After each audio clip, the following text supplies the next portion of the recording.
Hey there, and welcome to Money and You. I'm Michelle Perkins, your host.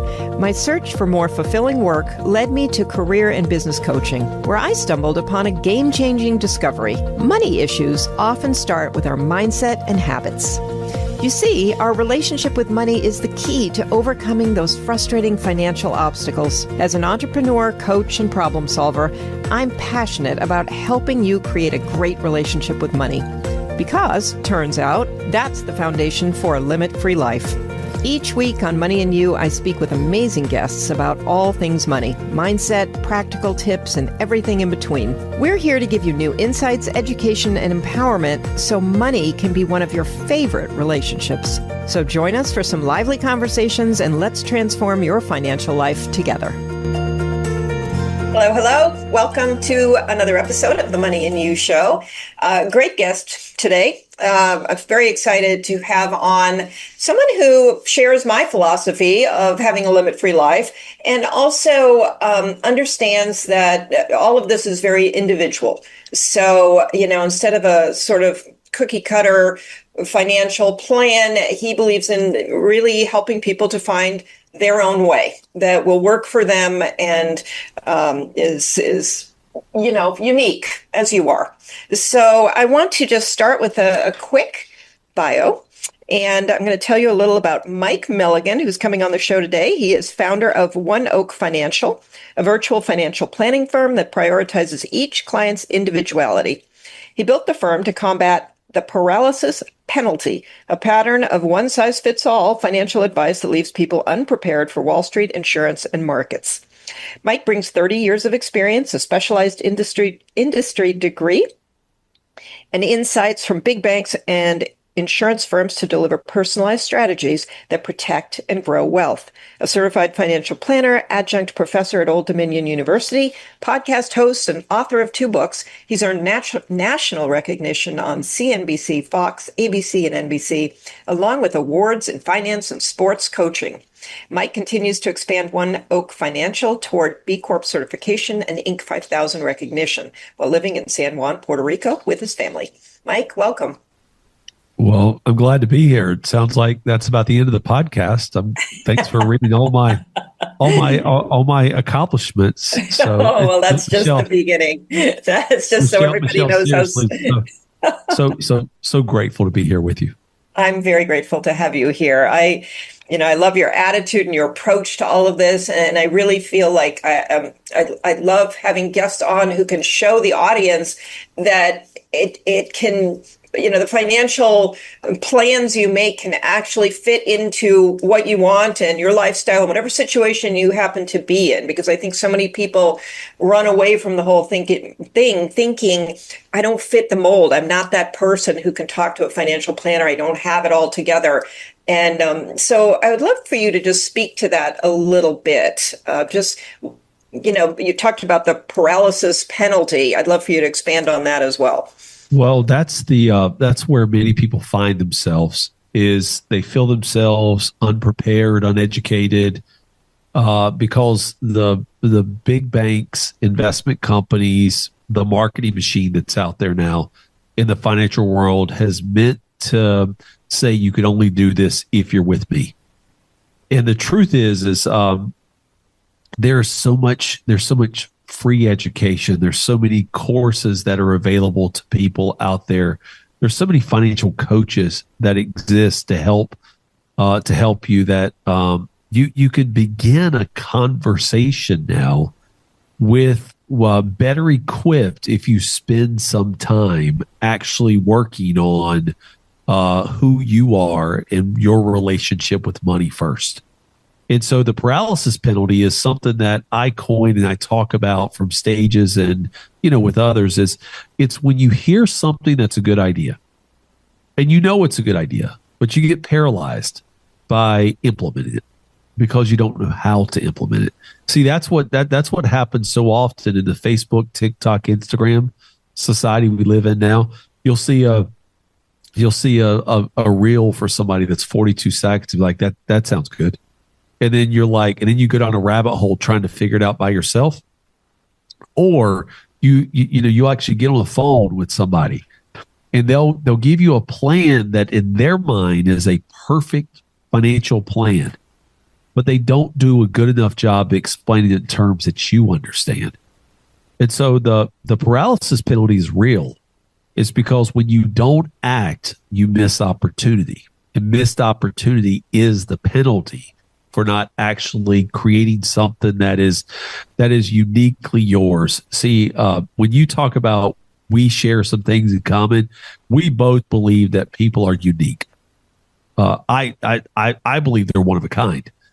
But so often people will try to follow somebody else's plan for their life or try to mimic what they're doing. We used to call it keeping up with the Joneses. Then it was like keeping up with the Kardashians almost. It kind of changed based off of like who you're trying to keep up with. But guys, if you're listening to this, you are a unique person, and your gift to this world is you doing what you can only uniquely do. And then along the way, I hope you run into somebody like Michelle or me who is going to encourage you along the way, and that can actually help break something down in an easy to follow, systematic, financial plan that actually promotes the life you want to live and the uniqueness that you have. I love what you're saying, and I agree. And I feel like it goes for money, it goes for the career you choose. It just, goes across the board. And I think embracing our uniqueness is a really good thing, because I think sometimes we think our uniqueness is what's keeping us from, if I wish I could be like so-and-so, but, that's a big waste of thought and energy. So much better to go down the road that you're talking about. It really opens the path for you if you can embrace this concept of just being you. I want you to, if you would, because you've been an athlete and you've had a lot of experiences where belief comes into play, and because I really want people to understand their relationship with money first and foremost, I'd love for you to just speak a little bit to how belief, comes into this and how you can use it to your advantage. Yeah, in the game that we play with money, which you got to remember, guys, we're all in this competitive arena every day, right? Where we're either competing to get a project done at work, we're competing to win new business, depending on what line of work you're in. You're competing to get your kid or grandkid to eat broccoli at dinner time, right? And there's this anytime you're in a relationship with somebody, there's some competition. You just got to define what the competition is. Mm-hmm. Most time people don't realize that the competition is with you individually, and it's with either your limiting beliefs, it's with something you're running from in the past. It's from somebody who has told you can't do, or it is the fear of the unknown. That's really what we're competing against out there, and it's no different. Like, when I was coaching or playing baseball, because that's where all my athletic that's where all my athletic background comes from, is the game of baseball.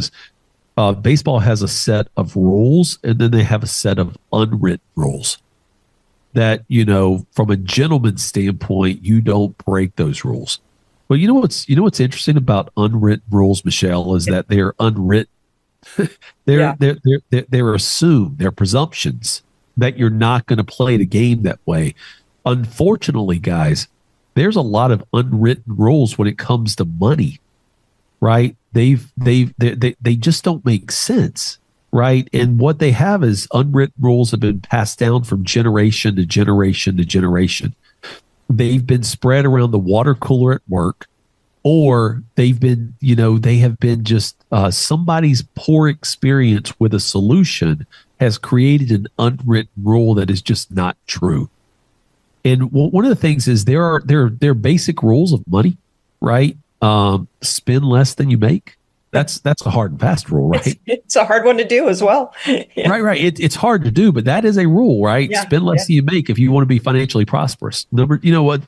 One of the second rules out there is when you're in a relationship, talk about money, right? That's not an unwritten rule. That should be front and center, right? Don't hide money, because when you hide money, that's what ends up chipping away at the foundation of a relationship, and ultimately that's where relationships fail, is when you don't talk through money, right? But there's a lot of unwritten rules out there in money, like, unwritten rule like index universal life is a pathway to tax-free retirement. Well, that's an unwritten rule. It's not a hard and fast rule. For some people, it is true.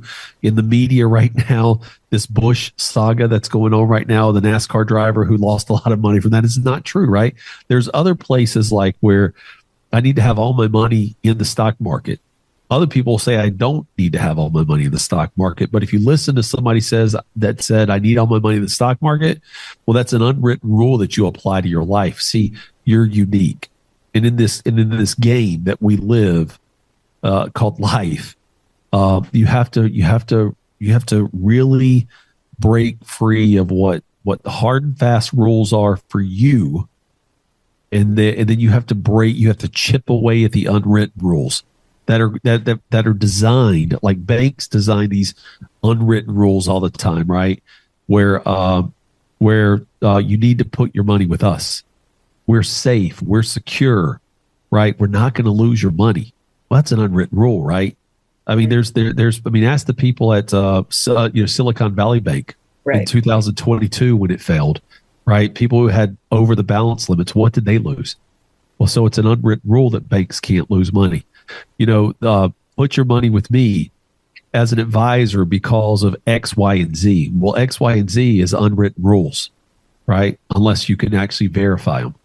So guys, like in this game, define what the real rules are and define what the unwritten rules are, and then find somebody who's willing to inspire you to really live a one-of-a-kind life, and then will educate you about your money along the way. Yeah, thank you. Great answer. And I love the way people, I ask this question about beliefs a lot, and I always get different answers with different, examples. And I love that, because I think there are people out there who really don't understand that concept and, just haven't given it thought before is why. But so I love your explanation of that. And, beliefs come into play everywhere, but for some reason, I think sometimes with finance and money, we think that's it shouldn't matter. We just follow we follow the right path, and we do the right things, and we follow those written rules, and we'll be there.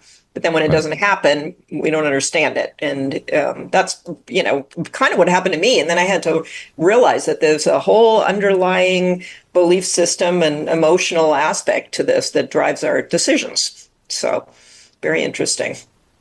Yeah, and I mean, in general, right? If you just follow like big banks, big insurance companies, big investment firms, you got to remember what their pure intent is. Their intent is to profit, right? They're for profit for their shareholders, profit for board of directors, profit for big business.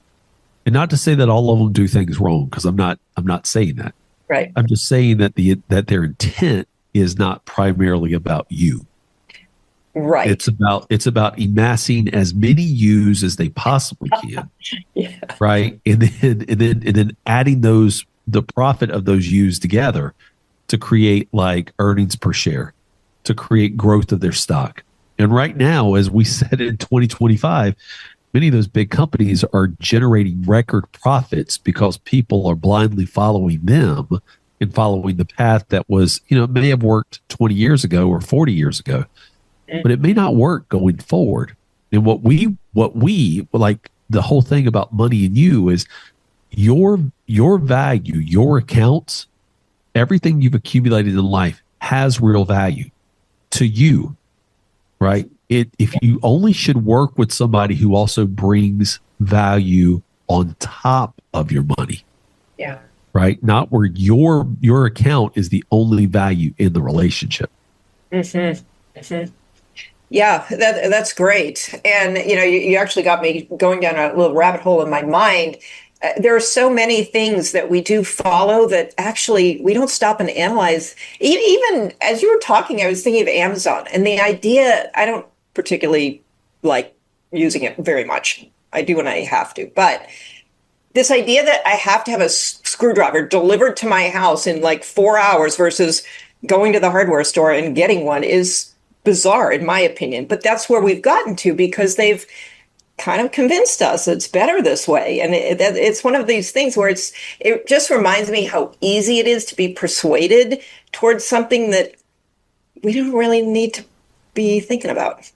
Well, our mind is a dangerous place because it will our mind is meant to keep us alive. Yeah. And it will literally tell you that something that convenient is better for me because you exert less energy. Yeah. And so your mind, you have to play mind games with your mind is playing minds with you all day. You have to play mind games back with your mind, right? And realize that, okay, there are some things that Amazon getting delivered to your house is just going to be great for, right? Like if you need to buy 150 pounds of dog food, right? That it's going to be hard to transport from the store to your car, from the car to your house. Yeah, get that delivered. Let Amazon do the heavy lifting for you. Right, right. But man, if you got a hardware store a quarter of a mile from your house that is locally owned, Yeah. right? Go down and bless those folks, right? You'd rather.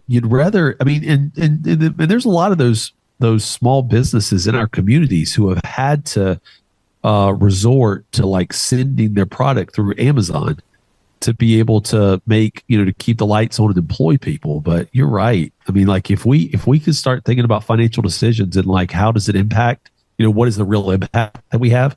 I wrote a book called The One of a Kind Financial Plan. It's available on Amazon, Barnes and Nobles, wherever you buy books. It's The One of a Kind Financial Plan. Pretty easy to find. Mike Milligan. But in that book, we talk about building a vision for your life and not doing it in a piecemeal effect. We actually talk about dealing with the big things like taxes, which are the biggest expense you'll ever pay in your life, and having a plan for those.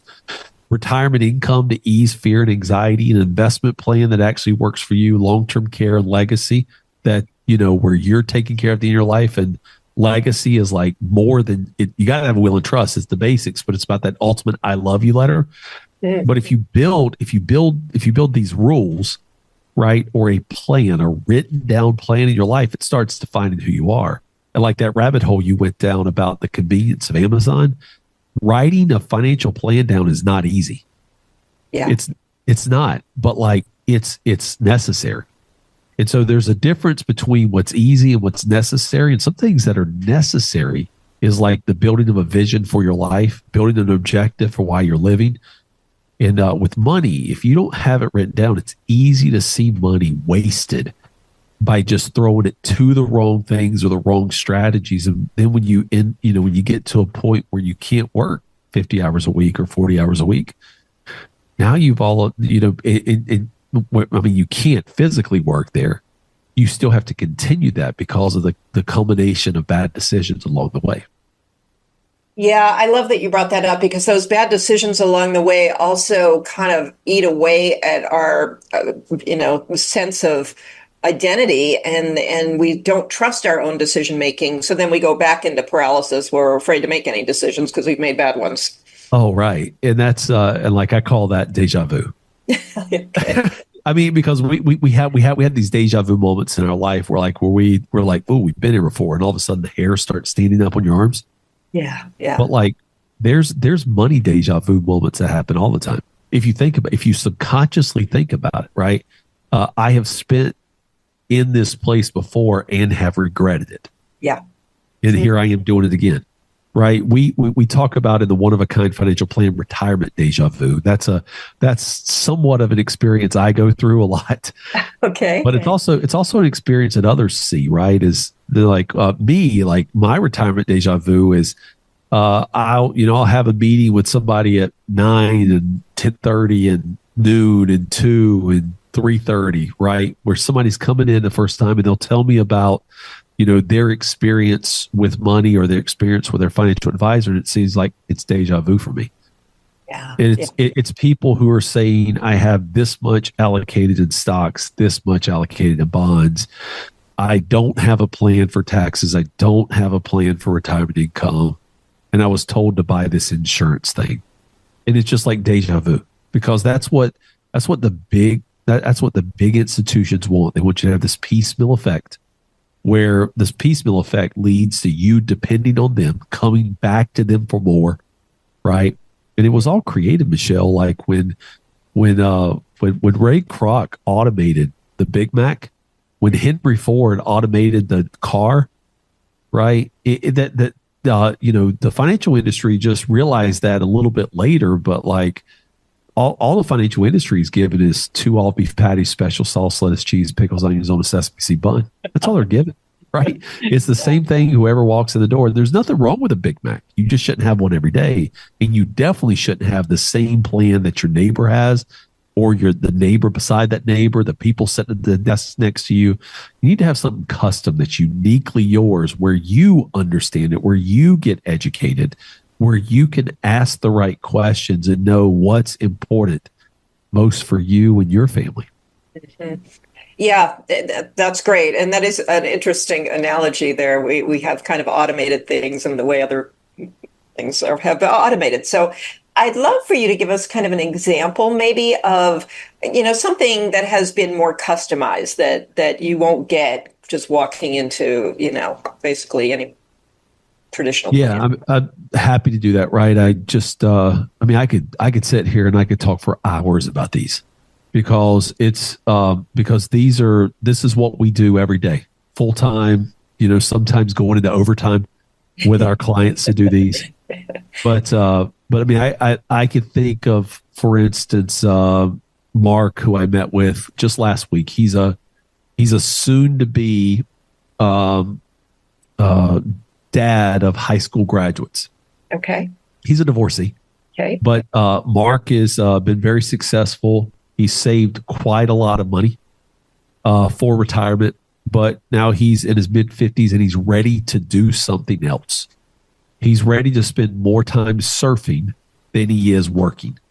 Love it. And when he has for years accumulated wealth in a system where it's forced him to now start doing it on his own, because he's realized that, like, financial advisors are trying to charge a percentage of his assets in fees, but giving him no real answer about how to address a potential early retirement, how to address what to do with the sale of a home, how to address with, a move to the West Coast and possibly Central and South America.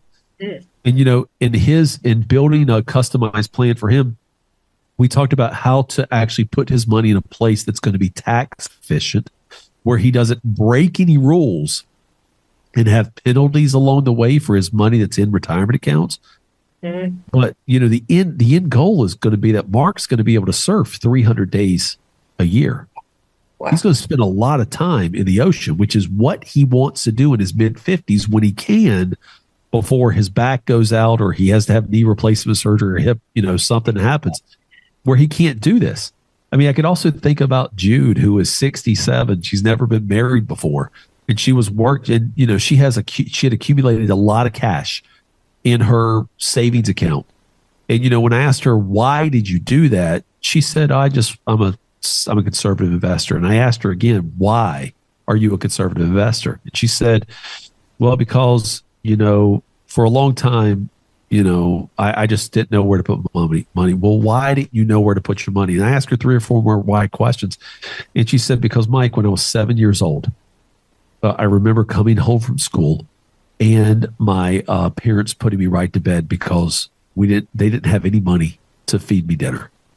And you hear those, right? You hear these why? A bank or a companies, they're going to see money and say, let me put you in this portfolio. They're not going to get to the root of the problem. The root of the problem is she still feels like a 7-year-old girl who may not have a meal at night. And when I literally told her, Jude, you're going to be okay. You have over $1 million. right? And I know you want to live another 40, 50 years, right? Because I mean, we all know that there's somebody alive right now who's going to live into their 120s or 130s. Somebody today that's living. And she said, why not me? I mean, that was her one of a kind approach. She goes, why not me? Well, when I freed her up from that little 7-year-old's burden about having food, she's getting ready to get married, right? For the first time, right? She's traveled to Europe several times. She's going to retire in 3 years. That is what going beyond the traditional cookie cutter approach or one size fits all Big Mac assembly line financial planning means to people. And again, folks, I could tell you hundreds of stories, almost thousands of lives that have been impacted by building one of a kind financial plans for your one of a kind life, guys. And if you never speak to me, if you want to build one for yourself, just buy the book, because the book will actually lay out how you build a plan for yourself. And then, I mean, it'll just inspire. I mean, the reviews, I've almost got a 5.0, got an almost 5.0 rating on Amazon. Almost. I had one person who gave me a 4 on there. It's an interesting place to like be when like you have somebody with over 30 years experience saying, hey, read the book because that'll lay it out. And then if you need deeper help, then obviously get deeper help. Yeah. Well, and I see you have 2 books, actually. One of a Kind Financial Plan, which sounds amazing for everybody. I mean, a big part of this show is to help educate people in a number of different areas. And as we're talking too, I realize we talk about so many topics. You brought up at the beginning, somebody's going to tell you to buy stocks, and somebody is going to tell you, put all your money in whatever. And sometimes my goal here was to bring a wide array of topics to the table so people could actually tap into their own interests and, the things that attract them, and have at least enough knowledge to go further, and deeper into some area, whether it's stocks or real estate or, whatever it is. And, but I realize that can also be overwhelming. It's like, okay, now everything sounds great. This guy's saying the only way to go is, this thing. And so I love your, the value that you bring in terms of digging a little deeper into what is right for you. And I think that every home starts with a foundation. Yeah. Right. Every relationship starts with a common thread. Yeah. Right. Everybody who is successful with finances have like a belief in a continued stream of education that they're always getting, because there's very few people who lock into wealth. I mean, they really follow some system, whether or not it's right or wrong, and then they get educated along the way to the point of, am I doing what's right?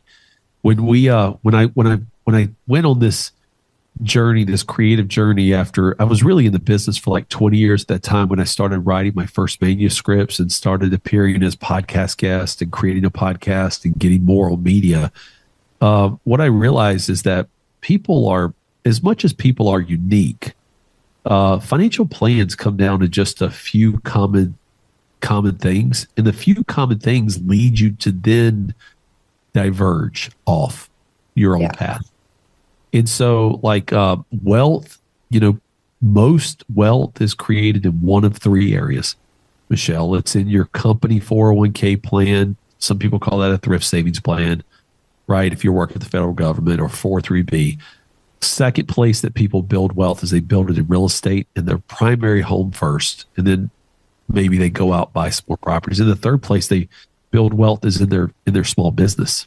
Right now, all 3 of those have different threads that can go in different ways. Right. Some people may have built their wealth in their 401k in a BlackRock fund or a Vanguard fund or American funds or whatever. Right. But they all kind of move and operate the same way.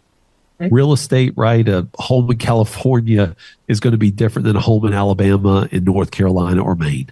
They're just different price points, right? And then like your business, right? Some small businesses explode into 9-figure, 10-figure juggernauts that get sold. Some provide a daily living, right? And then for another generation, they do the same thing. And then maybe for another generation, they do the same thing. But like in the grand scheme of things, as much as we are unique, we're not so unique that we don't build wealth the same way. Unfortunate today, where social media is prevalent and it's ever present. People get caught in these get rich quick schemes, right? Buy this coin, right? Go and buy this gold because everything's, going downhill. Get involved in this elaborate LLC pyramid thing. And it's just, but guys, I'm telling you, right? As much as things change, things stay the same. And primary wealth is created for most people, right? By consistently saving in a plan, buying real estate early and often. And if you're so inclined and you're built to run a small business, invest in the problems. All a small business is problems that people have. It could be individual communities. It could be a global scale, right? But Amazon's problem that they saw was that books could only be you could only get a book at a bookstore. And this internet thing was coming out. Amazon just wanted to be the biggest bookseller on the internet. That's all that was a problem. He solved it. Well, realized his technology was good enough to solve a lot of retail problems. But like if you're going to invest in a business, like that third leg of creating wealth, just find a problem. And if you can solve it, if you've got a unique ability to either inspire others to come together and solve the problem, those are called employees, unique ability to bring a team together to solve problems, and you have the solution that people want to buy, build a lot of wealth for yourself, right? And, a lot of wealth is not, it doesn't mean $100 billion, right? Because those people are few and far between. Right. But there's a lot of people who've built really nice businesses in towns all across America just by solving problems. Oh, I love that. I love that whole discussion because, for one thing, you've narrowed it down to really 3 areas of focus, which sort of eliminates the problem I was speaking of before. And for all of that, like you said earlier, and like I strongly believe, you do need to build a foundation, both of within your mindset and within some practical things that you do, like figuring out how to live within your means and get rid of your debt and all the sort of basics that will get you to this point where you have money to invest in any of those things. But there is this foundational piece that is kind of practical and boring sounding. It never sounds as fun to pay off your debt or do an emergency savings as it does to go on TikTok and start one of these digital marketing companies that are, they're promising so much money all the time. It even sucks me in once in a while. It's like, what are they talking about? But I love what you're saying because it really comes down to those 3 things. That's right. Well, people do make money in the digital marketing space. They do. Yeah. Right. But it's just like anywhere. Right. Yeah. It's a few select percentage of people. Right. Right. And so like if it's not your gifting, if you're not going to spend time at it, if you're not going to work wholeheartedly in it, you're going to have divided attention. You're probably not going to make money in that space. Yeah. Right. And it's just like anything. If you're not going to make money, and the person who got you into the program is probably making money off the money that you put into it. So yeah, it is interesting. And that's the other point. If people do make money at things, and then when they do, they feel like I need to tell the whole world how to do it, just like I did. But you're not them. And for a lot of these methods, it's not necessarily going to work for you just because it worked for them. That's exactly right. Well, I love the idea of your book. I really feel like that sounds like an important book for people trying to educate themselves, along the way here. And then, how do you feel as a financial planner that the financial, working with someone, somewhere along the way, money conversations came up, I think, where you were talking about relationships. And I'm also a big believer, we don't talk about money enough, especially women. I do think guys spend a little more time talking about money. They're walking around the golf course or whatever, and they're literally talking about money and their investments. Women do not. It's very rare, I think, that sort of thing is happening. Yeah, we just in general don't talk about things that we don't know about. And so, we could also say that we don't have a lot of conversations about the Pythagorean theorem. right?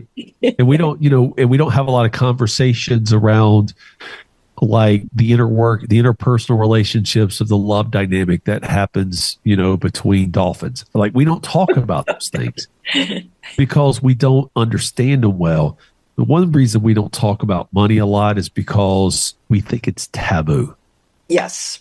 Right. We, you always hear, don't talk about religion, politics, and money. Unfortunately, because those things can divide. They divide. I mean, if you think about like a religious conversation about what happened in the past, can divide you. It can separate you from a relationship that you want to build. Politics 100% could do that, especially these days. Yeah. Yeah, but money is one of those things that when you have to find your community that is either struggling with the same things you are, which are people that are trying to get to the same place you're trying to get to, and even like find a money mentor, like somebody who is maybe walked the path that you have before, or you think they've walked the path before, and somebody that you can ask questions to, who you could simply say, tell me about some of your greatest success with money. Tell me about some of your greatest failures with money. How did you pick the relationship that you have with the people that you have? And, and when you do that, when you open up an engaging conversation about success and failure, you're going to get some people who will just not shut up. And you're going to get other people who will give you very blanketed answers. But one of the things that I know is that if you don't talk about money, you're not going to engage or move ahead with your own money journey. I was literally just on a podcast recently where somebody said that like money is this was a therapist, a marriage and family therapist, who said that financial advisors don't realize the power that they really have, because literally financial advisors are there to talk about the thing that people don't talk about much at all. And what financial advisors really try to do is they try to pass forward their recommendations without just having the conversation.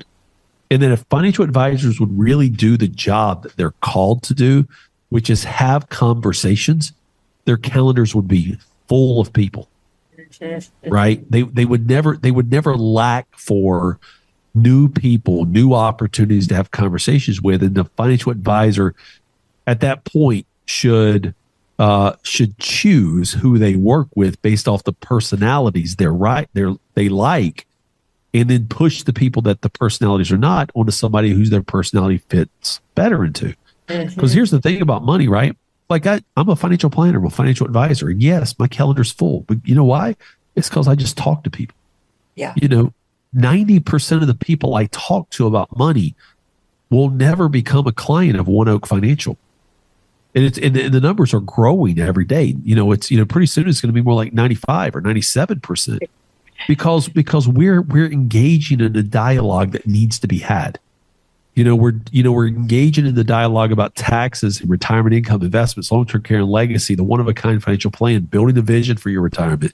We call that retirement chi, right? We're trying to get people to snap out of retirement deja vu, get past the paralysis penalty, look at the sea of sameness, right? And say, do you want to be like every fish in the pond, or do you want to find your way into bigger ponds and be unique, right? Does everybody want to be Nemo, or do they just want to be the striped bass down the corner? I mean, who do you want to be, guys? And like when we have more conversations like that, when we get more mentor groups set up, when we get more people in community talking about money, how to grow businesses, small business owners, how to grow business, people that are in their 30s and 40s, how do we navigate this time of, expensive daycare and private school versus public school? How do we navigate these big financial decisions? We get people in conversation like that. We're no longer going to have a money problem. We're no longer going to have a debt problem. Yeah. But you have to remember, Michelle, who doesn't want you to have those conversations, right? Big banks, big insurance companies, because they want you to be the source there. By the way, who doesn't want you to talk about religion? Churches. They want you to come to church and talk about it there, right? Who doesn't want you to talk about politics? Politicians. Because, then no change will really happen. So if you really want to be unique and be one of a kind, have the conversations politely, right? And find the people that you connect with and then grow with that group, right? Bring your own uniqueness, your own one of a kindness to it. And then you can truly live the life that's fully yours. Oh, thank you. That was so good. And you're so right. And that's why, oftentimes too, I join groups that have more like-minded people. Maybe it's an entrepreneurs group or something where people are kind of thinking differently. And oftentimes people get a lot of pushback from their families, from, all kinds of other folks about what are you doing? I have a client right now who, what she's doing is really different. I think it's fantastic. But, everybody, like you said, your brain is trying to protect you. So everybody's worried about, you going kind of off the rails. But I think, where you can find these people, it's really, really beneficial to be, not alone in this. So, well, Mike, I really love your insights. I hope people will buy your book. I think that sounds like a fabulous read for anybody at any stage. And tell us how else we can contact you, find you. Well, if you go to MikeMilligan.com, just MikeMilligan.com, you're going to find out more about me. I have 3 primary purposes in life: to educate, coach, and plan. That's all I do. I teach a personal financial planning course at a university, Old Dominion University. It's a non-credit course for people just looking to educate themselves. You can find out more details about that on the website. I coach other advisors in a very closed group, right? And I'm teaching them to be able to have money conversations. That whole thing I was telling you in this episode about financial advisors holding the key. Yeah. So, because people want to talk about money, that's what I train on, other financial advisors. So if you talk to somebody, maybe they've been trained by me in the past. And then, our firm is called One Oak Financial, where One Oak stands for one of a kind. So One of a Kind Financial is there to build one of a kind financial plans for your one of a kind life. It's what we live. We have 21 professionals on our team that are there, ready and able to have the conversations about money. And when we have those conversations, we'll send you off on a better path, whether or not that path includes us going forward. Because the bigger we are, the bigger our presence gets, the less people we have the ability to help, and we know our capacity. But we'll push people down a path where, by having a conversation with us, they'll know that they can improve taxes, retirement income, investments, long-term care, and their legacy along the way. Wow, thank you. That sounds wonderful and much needed. And we didn't even touch on, the whole tax strategy aspect of it. So I'm glad you at least mentioned it, because it is so much more important than people realize. And so the fact that you bring that into the conversation, intentionally like that is extra. So, well, thank you so very much for being here. I feel like it was a real privilege to have you on. You're a wealth of knowledge and clearly heartfelt in all of this and what you're trying to give to people. So thanks, Michelle. I appreciate the opportunity. Yeah, I really appreciate it as well. So thank you. And thank you, audience, for listening to the Money and You show. We're so glad you do. And you can find us on all the podcast platforms. You can find us on the YouTube Limit Free Life YouTube channel. And reach out to me, Michelle, at limitfreelife.com, and check out a few of the variety of things that we have there. And we will see you next week.